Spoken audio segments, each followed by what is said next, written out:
Ladies and gentlemen, there are some performers who come along once in a lifetime and change the way you think about comedy.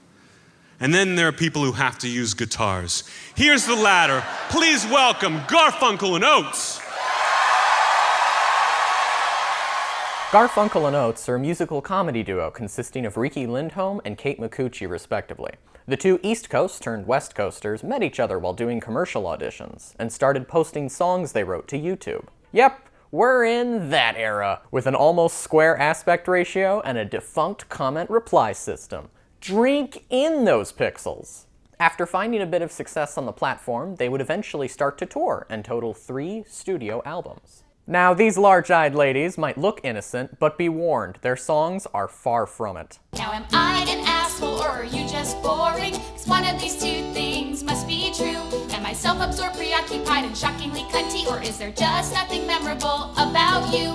Well, even if I'm arrogant and totally suck, I'm still betting on the latter 'cause you're bland as fuck. Now in 2014, they were popular enough to get their own show on the IFC network. And since I rarely see this acknowledged, I want to go over it a little. The self-described show stars Riki and Kate as Garfunkel and Oates in a TV half-hour sitcom setting. They pretty much play themselves. They're in a band, they've been on YouTube, the whole thing. It's quirky, it's sexual, what else would you expect from them? The show even uses several of the duo's songs. The visuals that accommodate them can fall into pretty much one of 3 categories. A good way to give a song a music video it never had.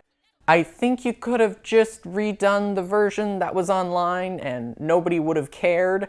And why? I know the show's version came a few months earlier, but when it comes to rainbow connections, just stick to the YouTube version. Trust me on this one. Man, they can make some terrifying things. Now, this show does take risks with its humor, which I can appreciate. There is a trade-off to be had, though. For every weird fantasy about apples, you do get unfertilized eggs recreating the ending to Of Mice and Men.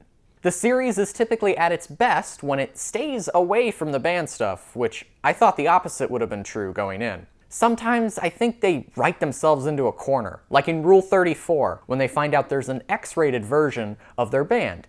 It's really hard to do a proper X-rated parody of a PG-13 group while still trying to fall under the TV-14 rating. There is also just something more interesting about watching them switch hair colors or have Kate and a kid fight with display fetuses than what seems to be a collection of bad things that have happened to them while touring. My favorite of the bunch is Speechless. It's established early on that everyone involved is at least a little in the wrong, and there's good comedic payoff on both ends. Not to mention, it has this exchange. Are you even an orphan? Okay, emotionally, sometimes I feel as though I am, yes, but technically I have 2 parents who are alive and in Buffalo. But I think they're dead every time the phone rings after 10. You lied to me.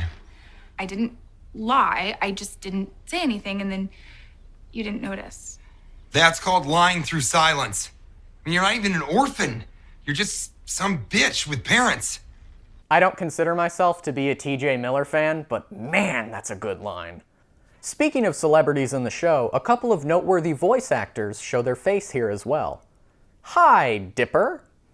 Hey, Jerry.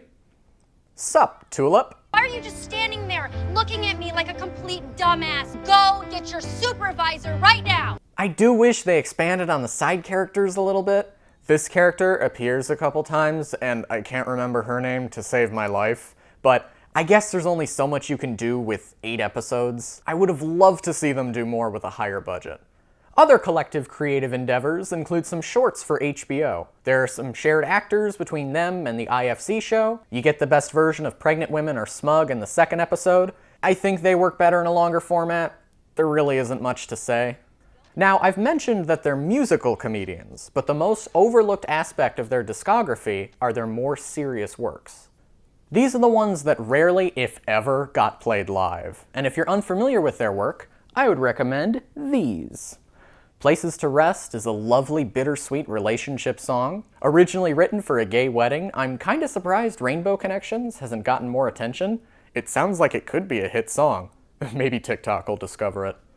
Such a Loser is the much-needed melancholy anthem for those who tried.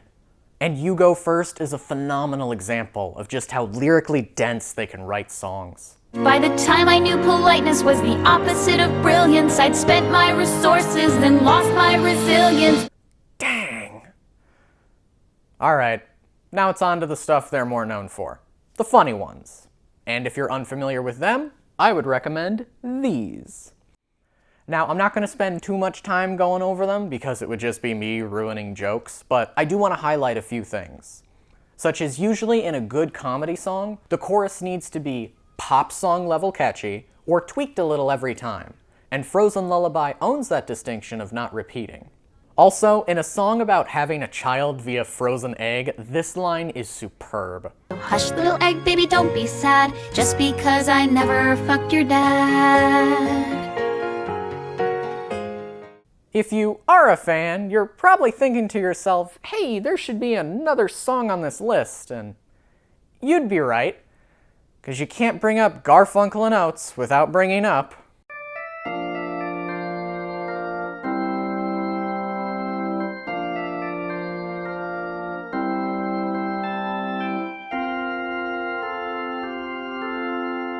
The Loophole. I'm not going to spoil what this one's about. Simply put, it is one of the greatest musical comedy songs of all time. If you haven't seen it, please do. I don't think you'll be disappointed in all of its age-restricted glory. Nowadays, Ricky and Kate don't seem to be as attached at the hip as they used to be. Like, they were both on The Big Bang Theory, but separately. Ricky seems to lean more towards live-action roles like Donna and Knives Out, and Kate skews to more animated entertainment, such as Sadie in Steven Universe. The hope for new music looks kinda bleak. The only chance of seeing them live is probably on the originally made for Vimeo Netflix special. Their last album, Secretions, was released in 2015, and I thought that was some of their best work too. It's also been a while since they touched their YouTube channel. But hey, there's always hope. It's not like they had a public falling out or anything. It seems that musical comedy tends to come in waves, and they just missed the last one. So, with some signs pointing to another, hopefully we all get to experience a new set sometime soon.